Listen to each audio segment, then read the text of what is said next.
Hi guys and welcome back. Today we're going to be discussing Ethereum, and is it going to continue to fall, or is it actually going to recover within the next week or two before it actually starts to pump back up and potentially back up to 6 or 7,000? Well, join me today and we're going to discuss that. And if you haven't already, subscribe, drop a comment, and hit the bell for all the latest news in cryptocurrency.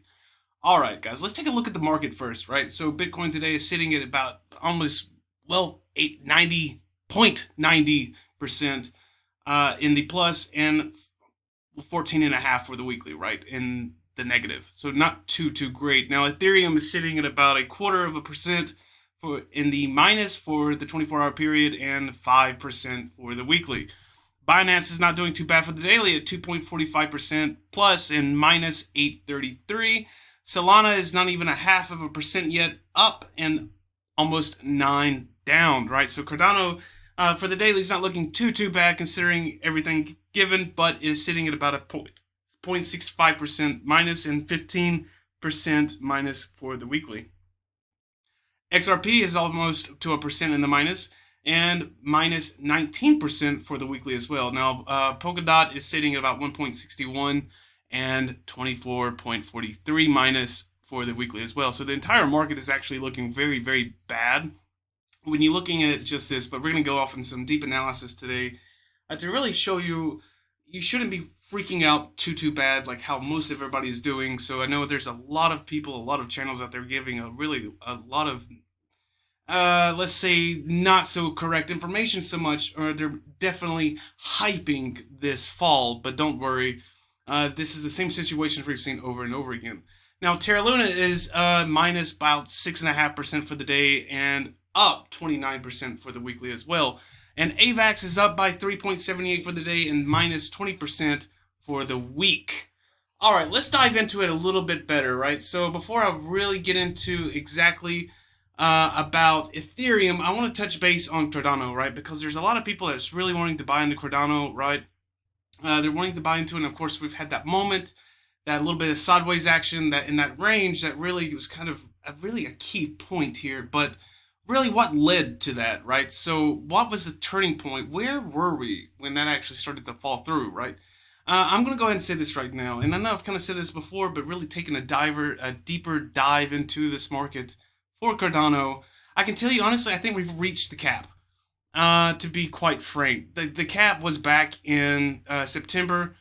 I think it's not going to go back up that way, and if it does, I'd be very surprised, and it's going to take a long time to recover from that. Just giving the history of what Cardano is doing right now.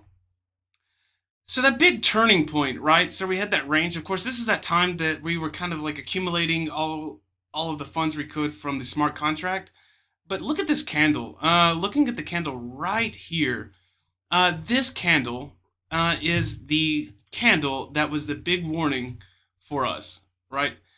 So that was the big warning right after we had that green candle. And we're thinking, okay, it's actually going to reverse. We're going to go up. We're going to make some real cash. But that had different plans for us, right? Now, we ignored it. Pretty simple. We ignored this candle pretty much on the basis of that when you so want to see it really jump, you start to ignore those telltale signs, right? That telltale sign was this candle, and what it was exactly showing that from this range that we were in, that it was going to continue down, and it is actually going to, really have that really market flip there, right? So it's not that it was really a flip, but it was a break of structure that it was giving to us. So after that break of structure, right, we had the green candle, right? So some people had changed minds. We had some buyers, people were buying in, right, but not strong enough to come in. And of course, where we got back to that point of about almost 230, and that's where we were going, right? So looking down, we had some. Let's look at the pattern, right? So we had this wonderful trend here, right? We had that wonderful trend, and then we're back up, right? As well. So we had the trending move, and then we have the retracement move, right? But here that candle wasn't so great either, and it started to actually get bigger and bigger, actually signifying another, if you would, another range that we're reaching into. right? So it started to build momentum, right? We started to buy in, and once we just didn't quite get there, and if you look at the volume as well, right, the volume of sellers and buyers, right, it actually started increasing along with this candle here, right? But then we have more sellers kind of coming in the market actually took over at that point, and this is where this is still leading. But I have hope for you. I have a positive outline for you where you can probably still make some of your cash back, right? So we had this candle. A lot of people kind of like jumped the gun here a little bit, which led to that wick that we have. And we started to see this reversal even right here, right in the range.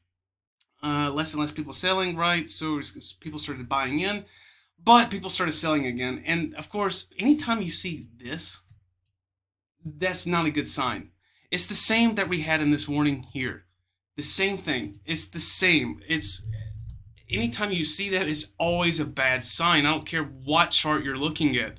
If you're seeing it even here, right there, bad sign. If you see it right there, it's a bad sign. Anytime you see this, it's giving you that warning, which we're all ignoring, all the way down. So as we're looking right here, and you can see that when you see it on the negative side, right, like more people kind of changing their mind into selling, this is a positive put, because when you notice these candles are getting just a little bit smaller, it's kind of really giving you that heads up that, hey, there's about to be a reversal here. There's about to be a change in the market structure. And this is what's happening at the moment.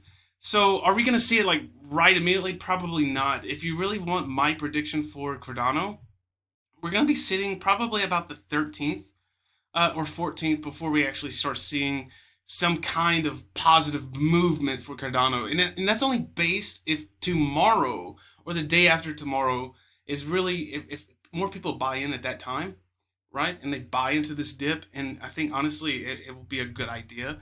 When we're looking at the 90 days here, people will buy into that dip, and I think we're about overdue for that. If they do, and it continues, and based on the size of that candle, right? So, for example, if we can if Cardano can get to about a $1.40, $1.45, and the next day follow suit with it, I think it's going to jump. It's going to jump back up to $1.50, $1.60 by the 13th is what it shows. So am I going to tell you it's going to go, honestly, to like $120, $130? No, I'm not. I'm going to be more realistic with you based on the trend lines that's going on. So that's what we're looking at for Cardano. Taking a look at Ethereum now. So we finished up with this. Ethereum too. Right now, Ethereum's sitting at the range. And I'm going to tell you right now, it's not finished. It's not finished. We're sitting at the range, right? We still have that same movement too, kind of happening, right? That trend line, the retracement, that trend move, the retracement, right? Back down.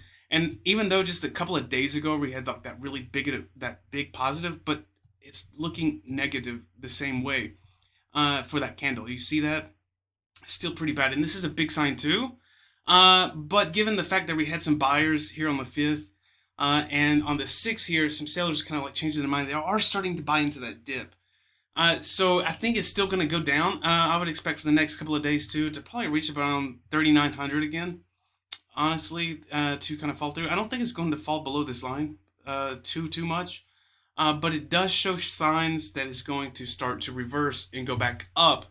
Now, of course, to get to the same point where we were with Ethereum, that all-time high back in November, we have some time to go, right? So 4,800 is what we were sitting at, right? So 4,800 is exactly where we were sitting, but it's going to change as well in time. So if you're talking about getting back over there, I think we have a good chance of reaching that probably by the end of December. We can start to actually recover back. But it is showing a sign of a change when you compare the candles here. It's just a little unstable, and it's still hard to really call. But when we're looking at those, that same pattern as we had before, the same when we're looking at that same range, like back in August, it was the same situation, the same range in September. We're kind of looking at it too. It's just a little bit more aggressive this week, given everything that's going on. But it is showing those signs. And so the next 2 or 3 days, you're really going to be able to take another look based on the buy-ins here. So it does look like it's like it's going to fall still. And I guess many people are calling it a crash, if you would, right? That it's going to crash. But I can't say it's going to be a crash. It's just exactly just part of the process is going to be happening here. So I think you're going to be able to see it back up to 4,800, but by the time January rolls around, pretty confidently, mark my words, come back, check out the video too. You'll see it as well. It doesn't really stay in a range too long. As you can see, it never really does. I think up until, let's see, that was July, right? So the only time we really had ranges was only really this year. And the longest one was from August to September. And so not even that long, so just a few weeks right there. And then, of course, we had that massive pump as well. And then also here at the end of September, right? And then we just started going up. We hit the all-time high in November. And then, of course, a range again, which is honestly pretty typical in cryptocurrency. Bitcoin. Everybody is still freaking out about Bitcoin. Of course, that warning sign too was that same candle move, right? So that same candle move back in November. This is the big deal. Like, where did we catch? Where did we go wrong here? That it's really sending the whole market into turmoil. That was November 10th. The same candle. You see that? You see that market right here? That line? That's where we missed the spot, right? So you're gonna see when you see this, it's time to really like, okay, this is a red flag. We should be careful here. All right. So sitting at 4,900 today, still shy of breaking 50 grand. Right. I'm sorry for all of you Bitcoin maximums guys out here, but yeah, you're not hitting 100K anytime soon. But the good positive outside of it is wanting to actually start to reverse as well, but just not quite yet. I think it's still going to fall a little bit. We should know the same. And of course, anytime we're speaking about Ethereum and Bitcoin, they're pretty much holding hands together going down the market. So you're going to see it too here next in the probably next 3 or 4 days, right? So you'll see that kind of really making a move based on then. It's so hard to call because the lines here the same. So we have the trend line, right? The retracement, right? Coming back, and it's so aggressive. But when you really look at the candles, they're starting to get a little bit smaller. Right, so it's starting to show me signs of some consolidation coming in, but it's still close to call. Right, we still had that kind of consolidation like right here at the end of November, but it continued to roll on down. But it got rejected right here in November as well. It kind of got rejected right here as well, in the same point. But if you want to compare like yesterday, today, it's still getting rejected a little bit. So I think it possibly tomorrow and the day after that, it's really going to show us based on the buyers here. But I can tell you now too, today, the volume of the sellers it looks like it's starting to kind of give power back to the buyers, more so. So mark my words too here again about the 8th, 9th, possibly the 10th, you're going to start to see a rise and increase. Nothing too dramatic. I think it'll break 50K by the 10th of December, 9th of December. So you'll be able to see it as well. That's Bitcoin. Ethereum, of course, is right back here. Ethereum, too, is showing a bad sign right here, right? So we were kind of going over that. And it's not too hot, right? So went back too far, all right? And kind of coming in to Matic, right? So we've been speaking about Matic a lot here lately. I've told you guys that Matic is a good coin to buy, and I still stand by it. And why is that? Because it's the same. We have that same candle, but it's already showing signs that it's going to reverse back up. I think we're really going to have another breakout, to be honest. And the same thing is because it's starting to show signs of consolidation a little bit. Now we had that warning sign too, from the December the 2nd, right? And right here, the 3rd was that big warning sign as well for Ethereum. On the 4th, it completely confirmed it. There's just no way to recover from that. Look at that ugly candle. That's just absolutely horrible. So we have that. We have on the 5th of December, a lot of people were trying to buy in, but unfortunately the sellers overtook, completely captivated. But based on the next couple of days, and this is why I keep saying this, because the market's holding hands right now. If you think this is going to be easy, you're wrong. But the next couple of days, by mid-December, we're really going to be able to see where we're at in January. We're going to be able to take a better look at an analysis to really tell what we should do next, right? Unfortunately, we have that range for Matic too, right here. It started kind of setting in, right, a little bit and kind of bouncing back down, and we have that downward channel. And even looking at the moving averages for the 30-day and the 50-day, right? It's starting to look like it's going to go back up too, and I would expect that to happen probably the same around the same dates, right? So the 12th, 13th, you'll be able to see that kind of coming back up. So either way, though, Ethereum's still doing great when you're considering the fact that they still hit an all-time high in December. But they're still killing it, and I think they're going to continue. This hasn't finished yet for for Matic. They still haven't finished yet with this run. So you're just freaking out because of the whole market thing, and you can thank Bitcoin for that matter. All right, guys. Thank you so much for joining me. Drop a comment. Like, if you have an argument, please do. I indulge you. Please argue with me some, and I will catch you next time. Subscribe and hit that bell.